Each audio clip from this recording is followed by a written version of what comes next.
NASA के वैज्ञानिकों ने समुद्र की गहराइयों में जीवन की संभावनाओं का अध्ययन करने के लिए कुछ अनोखे और विशेष उपकरण और तकनीक विकसित की है। यह शोध समुद्र के गहराई के दबाव और वहां की चुनौतीपूर्ण पर्यावरणीय स्थितियों को ध्यान में रखते हुए किया जा रहा है, ताकि हम इस रहस्यमयी दुनिया के बारे में और अधिक जान सकें। इस अनुसंधान में नासा का मिशन केवल समुद्र की गहराइयों की खोज तक सीमित नहीं है, बल्कि यह अन्य ग्रहों पर जीवन के संकेतों की खोज को भी संबोधित करता है। यह हम सभी के लिए एक रोमांचक अवसर है, क्योंकि यह अध्ययन हमारे सौरमंडल के भीतर जीवन की संभावनाओं के बारे में नई जानकारी प्रदान कर सकता है। समुद्र के भीतर जीवन की उत्पत्ति की खोज वैज्ञानिकों के लिए सदियों पुराना एक महत्वपूर्ण प्रश्न है। यह प्रश्न न केवल पृथ्वी के प्रारंभिक जीवन को समझने में मदद करता है, बल्कि यह हमें पुरातन समुद्री जीवन के रहस्यों से भी अवगत कराता है। जीवन की उत्पत्ति के लिए आवश्यक तत्वों में कार्बन, हाइड्रोजन, ऑक्सीजन और सल्फर जैसे महत्वपूर्ण तत्व शामिल हैं।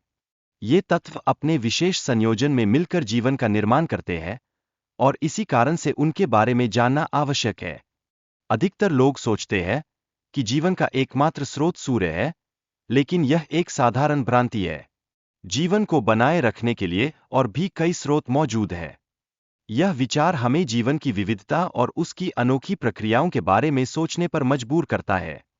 हेडल जोन महासागर का सबसे गहरा हिस्सा है, जहां हाइड्रोथर्मल वेंट्स और खतरनाक भूगर्भीय क्षेत्र पाए जाते हैं।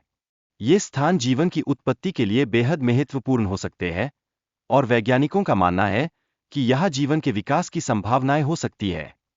नासा अन्य ग्रहों पर जीवन की संभावनाओं की खोज कर रहा है, विशेषकर यूरोपा नामक चंद्रमा पर।